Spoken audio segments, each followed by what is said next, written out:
Have you ever wondered why some people rise far beyond what seems possible, carving their names into history, while others remain unnoticed? The greatest secret of power was never hidden in the stars or locked behind ancient temple gates. It has always lived quietly inside the human mind, inside your mind. Throughout history, leaders, philosophers, and scholars gathered in echoing marble halls, their voices lowered to whispers as they spoke of truths they believed too immense for the world at large. They shaped nations, influenced culture, and guided the course of civilization. To the outside observer, it looked like brilliance, or perhaps luck. But those who watched closely always sensed something more, some unseen force at work. The 33rd degree of Freemasonry has often become a symbol of that mystery. Not because of the rank itself, but because of the journey it represents. Those who pursued it were not seeking titles or recognition. They were seeking something far more sacred, the awakening of a hidden spark within, the spark of higher awareness, the spark of creation, the spark of inner power. And that same spark is present in you. Once you begin to understand how it operates, the world around you starts to make sense. You realize why some devoted their entire lives to disciplined growth, and why such knowledge was protected, not to exclude, but to ensure it reached minds prepared to use it wisely. Because at the heart of it all lies a principle you already know, one so simple it hides in plain sight: cause and effect. Push and something moves. Light a fire and heat appears. But as we're about to explore, this law governs far more than just the physical world. What the ancient initiates discovered, and what every seeker eventually learns, is that cause and effect doesn't end at the material world. The law that moves planets and shapes oceans is the same law guiding your inner experience. Every thought is a cause. Every emotion is a signal. Every intention is a vibration sent outward, shaping reality long before you see it unfold. This is the meaning behind the timeless Hermetic phrase: as above, so below. As below, so above. It was whispered through generations not to mystify but to remind. The same laws that govern matter also govern mind and spirit. When you experience suffering, it does not originate solely from outer events. Something within, some pattern, belief, or wound, was already vibrating quietly beneath the surface. And when you rise, when life flows, when you flourish, it isn't by accident. It's because your inner world aligned before a single outer change occurred. Look around your life for a moment. The circumstances you're in, the relationships you hold, even the opportunity and obstacles you meet, none of them are random. They are effects born from causes you once set in motion, consciously or unconsciously. This is why initiates were taught. The outer world follows the inner world.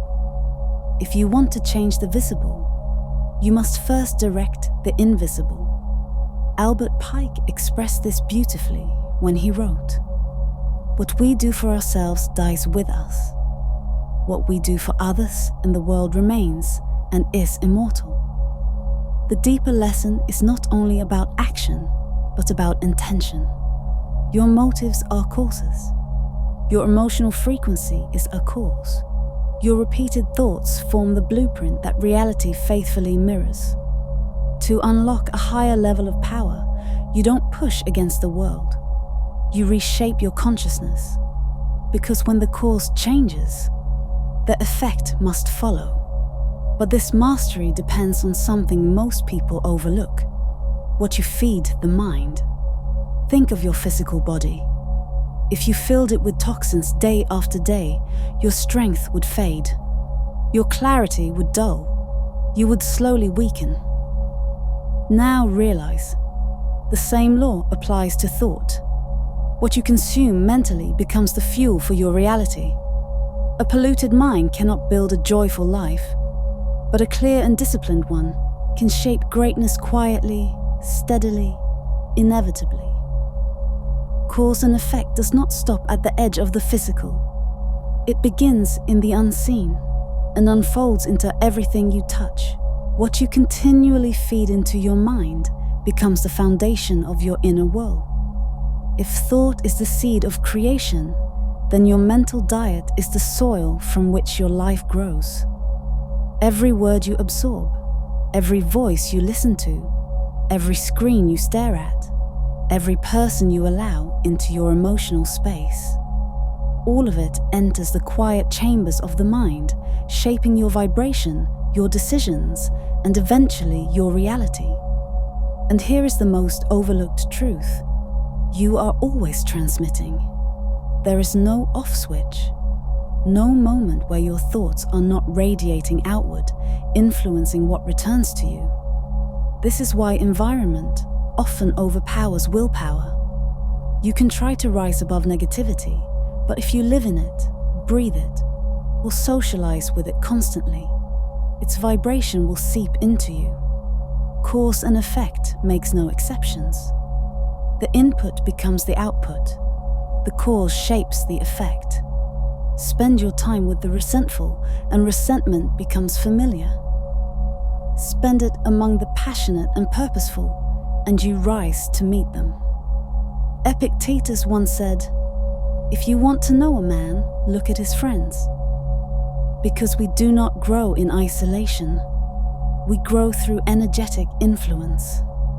This is why ancient schools of initiation required circles, brotherhoods, sisterhoods, sanghas, groups whose collective vibration was strong enough to pull every member upward. For the one climbing toward mastery, environment is not a luxury. It is the foundation. But understand this clearly. A clean mental diet does not mean perfection. You will slip. You will fall into old thoughts. You will entertain ideas that do not serve you. The real question is, how quickly can you return? Every return makes you stronger. Every return sharpens your mind. Every conscious choice to feed on clarity instead of chaos strengthens your inner authority. The mystery of the 33rd degree is not the absence of darkness. It is the ability to turn back to light with speed and certainty. And when that becomes your practice, something profound shifts. Your mind becomes lighter. Your awareness becomes sharper. Your spirit begins to lead. Cause and effect stops being a theory and becomes something you can witness in real time. The ancients understood.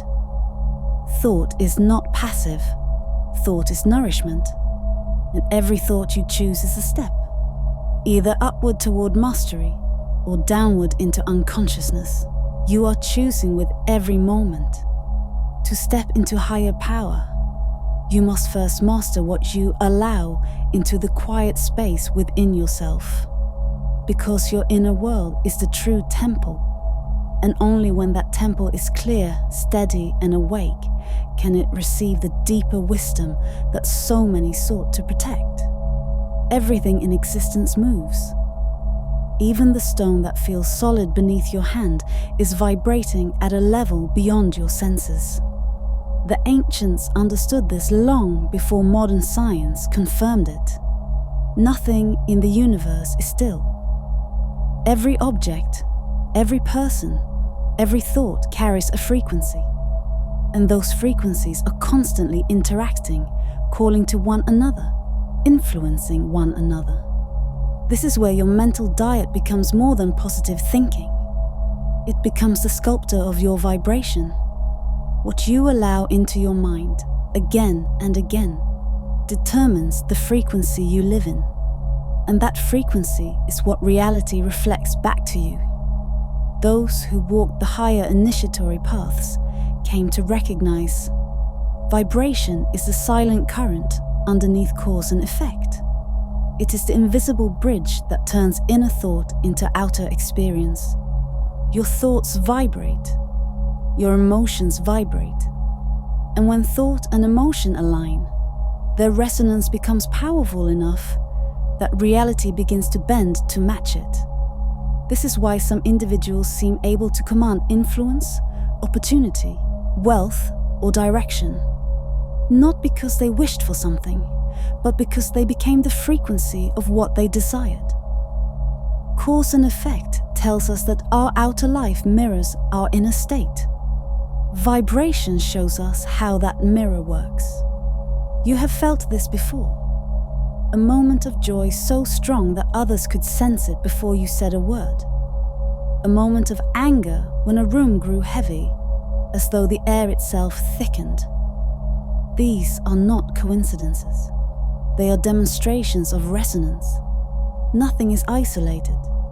Everything is communicating in the language of vibration. The real mystery lies not in momentary emotional highs, but in this: choosing the state you live in as a permanent home.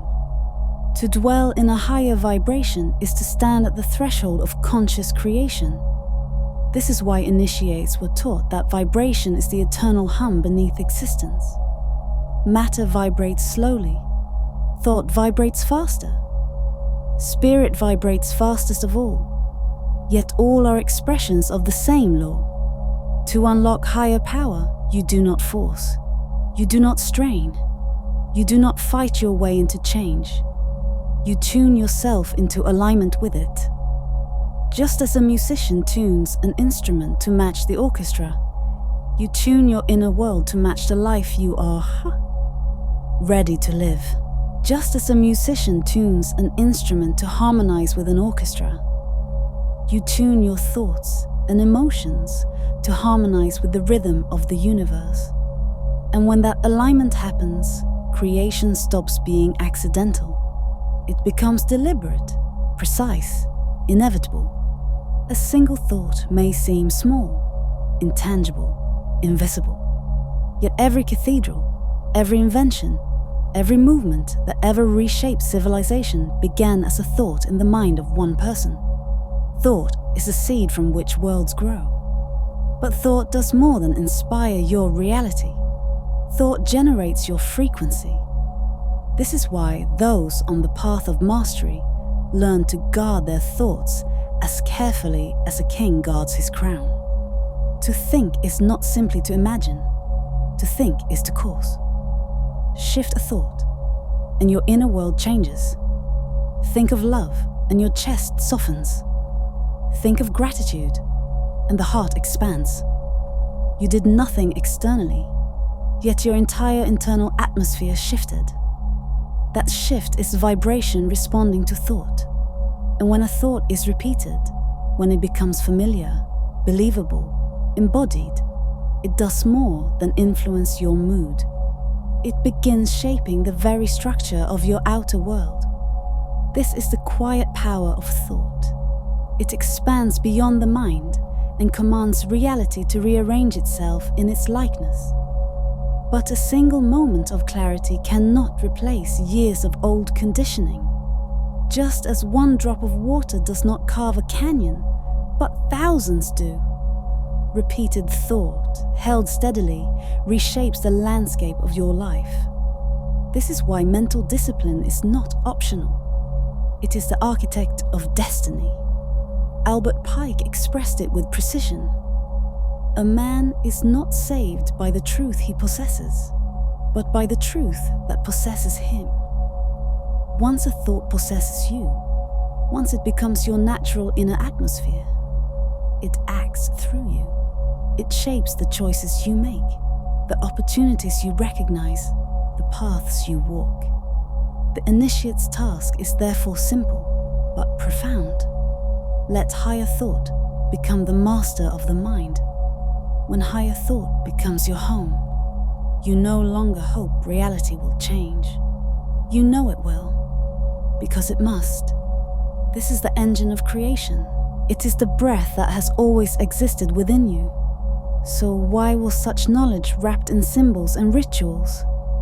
Because thought is not harmless. It can uplift or destroy, liberate, or enslave. To give this power to an undisciplined mind would be like placing fire in the hands of a child. Thus, the true journey was never about ranks or titles. It was about readiness. The number 33 itself is symbolic. It represents the highest octave of self-awareness. The realization that the true temple is not made of stone or ceremony. The true temple is the mind. To awaken the 33rd degree is to recognize the inner altar where thought, intention, and vibration meet and shape destiny. The symbols were never the power. They were doorways pointing inward. So when you hear of great leaders, inventors, philosophers, or kings who walked this path, understand, their greatness did not come from the title they received. It came from the laws of consciousness they had learned to live by. This is the living essence of the so-called 33rd degree. Not a secret society, not a ritual, not a rank, but a state of awareness that every thought creates, every vibration attracts its equal, and every outer effect is born from an inner cause. To realize this is to become both the architect and the creation, both the sender and the receiver, both the seed and the harvest. It is the moment the soul remembers that the power it sought was within it all along. To unlock higher power is not to become something new. It is to remember what has always lived inside you.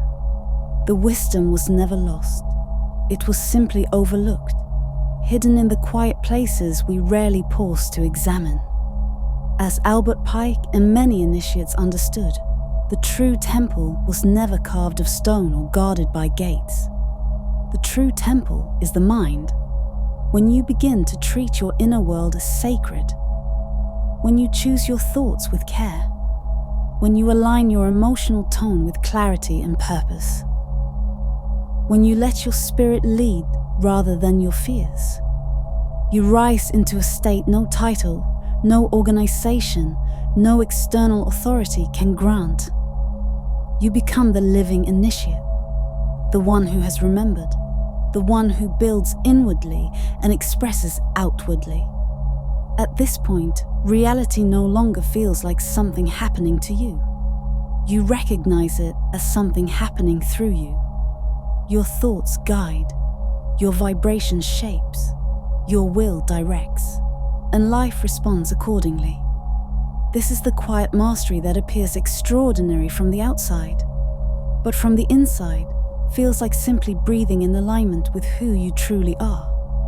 Not a ceremony, not a rank, not a secret held by the few, but a consciousness available to anyone who is willing to look inward and return to the source of their own power.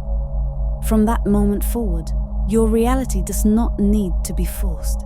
It flows, because creation recognizes you as its co-author.